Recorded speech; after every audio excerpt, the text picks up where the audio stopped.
आदरणीय देवियों एवं सज्जनों, शानशा की कहानियों में आपका स्वागत है।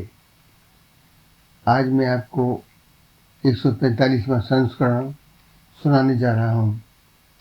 कहानी में साधनहीन मानव किस प्रकार कर्म करते हुए ब्रह्मांड पर पूर्ण अवलंबित रहकर जीवन की नैया पार करता है कि संदर्भ पर प्रकाश डाला गया है। आगे बीकानेर में जेल रोड पर हीरालाल नामक व्यक्ति चाय का खोखा रोड के किनारे पर ही लगाकर अपनी गृहस्थी पालन करता था। पत्नी जब उसका पुत्र 4 वर्ष की आयु का था कि मृत्यु हो गई थी, अतः पिता पुत्र विषम परिस्थितियों में जीवन यापन कर रहे थे। हीरालाल ने पुत्र मूलचंद का लालन पालन निष्ठापूर्वक किया। उसके विद्या अध्ययन में सहयोग किया। फलस्वरूप लड़के ने ग्रेजुएशन तक सफलतापूर्वक अध्ययन किया। आगे पढ़ाई की योजना बना ही रही थे कि रोड एक्सीडेंट में पिता का अकस्मात देहांत हो गया। दुकान चलाने का अनुभव न होने से सारा धन उधारी में फंस गया। दुकान चलाने तक भी पैसा न रहा तो दुकान बंद करनी पड़ गई। एक दिन किसी दोस्त ने बताया कि हरिद्वार के सरकारी संस्थान में 10 पद सहायक प्रबंधक के निकले हैं, जिसमें फ्रेश लड़कों को भी मौका दिया गया है। अतः 100 रुपये का पोस्टर ऑर्डर लगाकर मूलचंद ने भी अप्लाई किया। प्रथम 100 अभ्यर्थी रिटन टेस्ट में पास होने पर इंटरव्यू के लिए बुलाया गया, जिसमें मूलचंद को चयनित किया गया था। अतः इंटरव्यू हेतु निश्चित तिथि को मूलचंद जी भी निर्धारित स्थान पर पहुंच गया। तीसरे दिन साक्षात्कार समाप्त हुआ तथा निर्देशित किया कि सायं 5 बजे नोटिस बोर्ड पर चयनित अभ्यर्थियों की सूची लगा दी जाएगी। वेटिंग रूम में इंतजार कर सकते हैं। चस्पा की गई सायं 5 बजे 10 पदों पर चयनित अभ्यर्थियों की सूची, जिसमें मूलचंद का नाम नहीं था। लिस्ट देखकर मूलचंद की आंखें सजल हो गईं। उसके पास ही वहाँ का लोकल अभ्यर्थी भी खड़ा था। उसका भी नंबर नहीं आया था। मूलचंद को देखकर उसने उसका हाथ थामकर सांत्वना देनी चाहिए, तो प्रत्युत्तर में मूलचंद ने कहा कि यह नेत्र ईश्वर की कृतज्ञता के कारण सजल हुए हैं कि भगवान ने किस तरह मुझे देवभूमि के दर्शन लाभ सुलभ कराया है। अवश्य भगवान ने मेरे लिए कोई अन्य उत्तम कार्य सौंपने की योजना बना रखी होगी। मूलचंद की सकारात्मक बातों से अभिभूत हो लोकल मित्र अमित ने प्रस्ताव रखा कि तब आप 2-4 दिन इस देवभूमि पर और रुकें और भविष्य की योजना पर विचार करें। मैं यहाँ हल्की पौड़ी पर कमरा लेकर अकेला रहता हूँ तथा टेम्पो चलाकर सही समय आने का इंतजार कर रहा हूँ। मूलचंद ने उसके प्रस्ताव को स्वीकार किया। दोनों मित्रों ने मिलकर स्वरोजगार योजना पर विचार किया तथा तय किया कि इस कॉलोनी में लगभग 450 परिवार रहते हैं और इसी कॉलोनी से थोड़ी दूर पर सोसाइटी भी है। अतः कोचिंग क्लास कक्षा 1 से 12 तक सभी विषयों की प्रारंभ की। कमरे की छत पर बोर्ड लगाया। कक्षा 1 से 5 तक फीस 200 रुपये प्रति माह सभी विषय। कक्षा 6 से 9 तक फीस प्रति माह 400 रुपये। एवं कक्षा 10 से 12 तक प्रतिमाह 600 रुपये फीस निर्धारित की गई। पास होने की पूर्ण गारंटी, अन्यथा फीस वापस। नोट लगा हुआ था।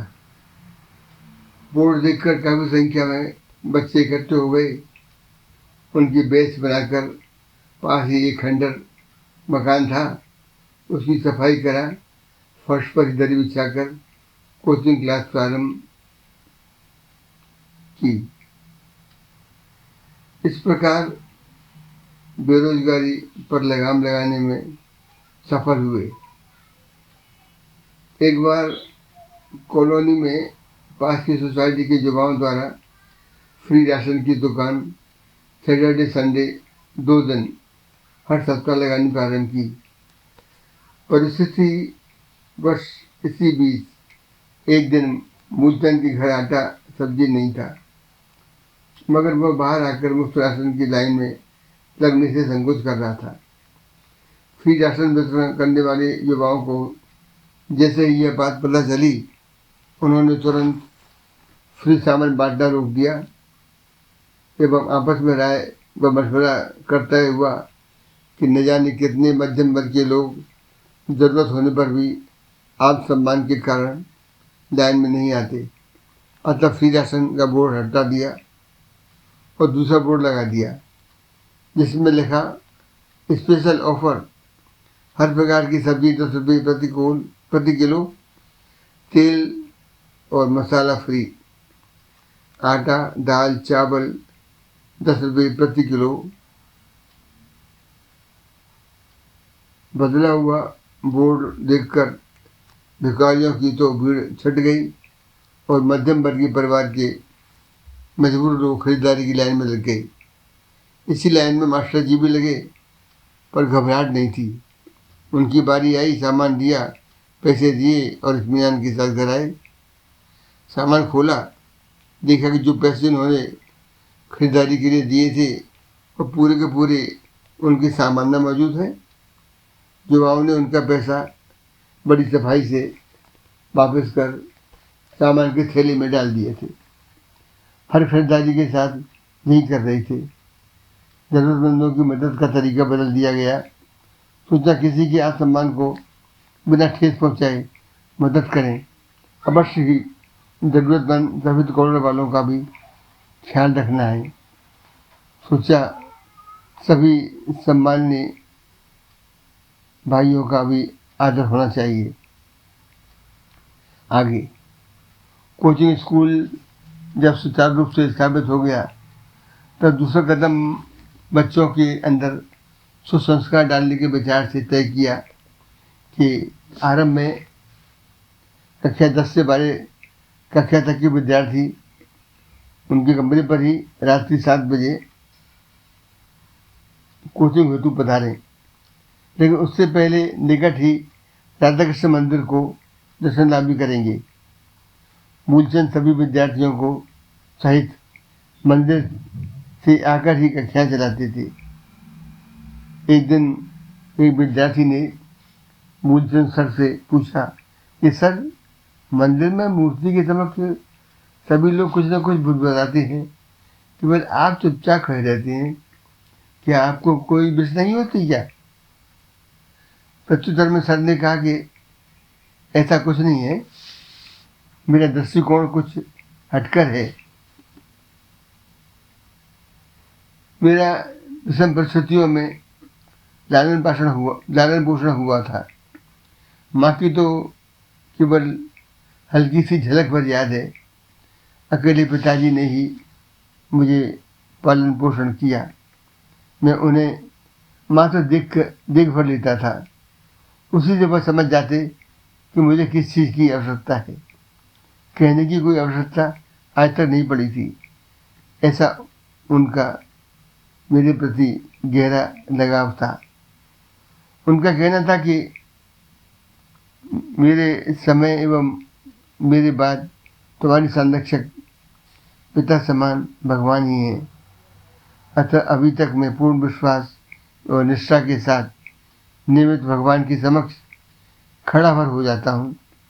वह जो मेरे दिल में है, मेरे हित में है, वो कार्य स्वतः संपन्न करा देते हैं।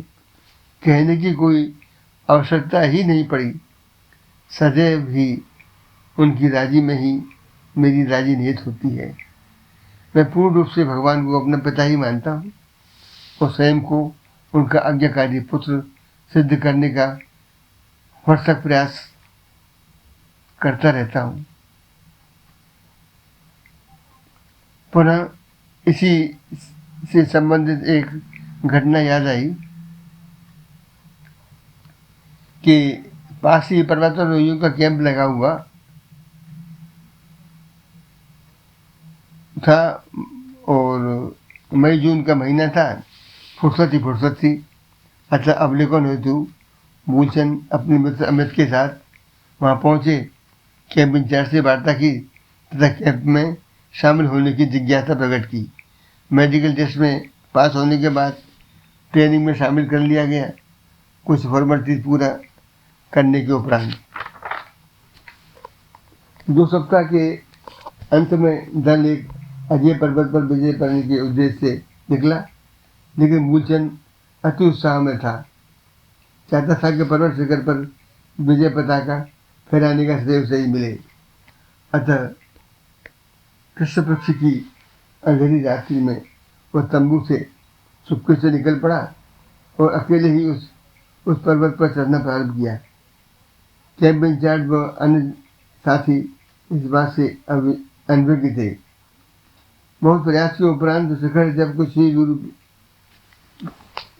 पर प्रतीत हो रहा था, तभी अचानक उसका पैर फिसल गया और वह तेजी से नीचे की तरफ गिरने लगा। तो सामने देख रहा था कि कमर से बंधी रस्सी ने उसे अकस्मात रोक दिया।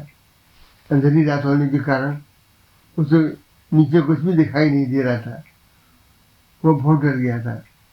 बचने की कोई सूरत न पाकर वो पहले बार चिल्लाया, हे परमपिता, मेरी रक्षा करो, तुम कहाँ हो, मुझे बहुत डर लग रहा है। तभी उसे एक गंभीर स्वर सुनाई दिया, तुम मुझसे क्या सहायता चाहते हो? मूलचंद बोला, हे परमपिता, हमेशा की तरह मेरे आज भी रक्षा करें। प्रत्युत्तर में आवाज आई, क्या तुम्हें सच में विश्वास है कि मैं तुम्हारी रक्षा कर सकता हूँ? हाँ मेरे मालिक, मुझे तुम पर सदैव की भांति आज भी पूरा भरोसा है, कांपती आवाज में मूलचंद बोला। ठीक है, अगर तुम्हें मुझ पर विश्वास है तो अपनी कमर से बंधी रस्सी काट दो। यह सुनकर पर्वतारोही का दिल एक क्षण को डूबने लगा, क्योंकि वह अब तक अंदर ही अंदर बहुत डर चुका था। कुछ ही क्षण चुप्पी के उपरांत भगवान का नाम लेकर उस पर्वतारोही ने वह रस्सी कमर से एक झटके से फौरन काट दी।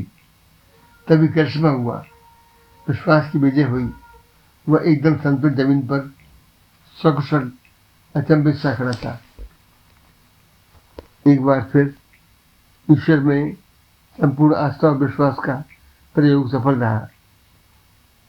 अत्यधिक उत्साह बस अनुशासनहीनता के बावजूद नवजीवन प्रदान करने हेतु परमपिता परमात्मा का शुक्राना करते करते सिर्फ शिविर में आकर चुपचाप सो गया।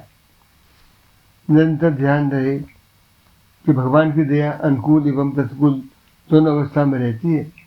जो केवल अनुकूलता चाहते हैं वे भगवान की आदि आंशिक और संपूर्ण दया ही ग्रहण कर पाते हैं। अतः बुद्धिमान इसी में है कि भगवान की भेजी हुई प्रत्येक अनुकूल अथवा प्रतिकूल परिस्थितियों को सहर्ष स्वीकार किया जाए। उसी में अपना हित निहित है। भाइयों, आपको मेरी कहानी कैसी लगी? कृपया लाइक, शेयर और सब्सक्राइब करें। धन्यवाद।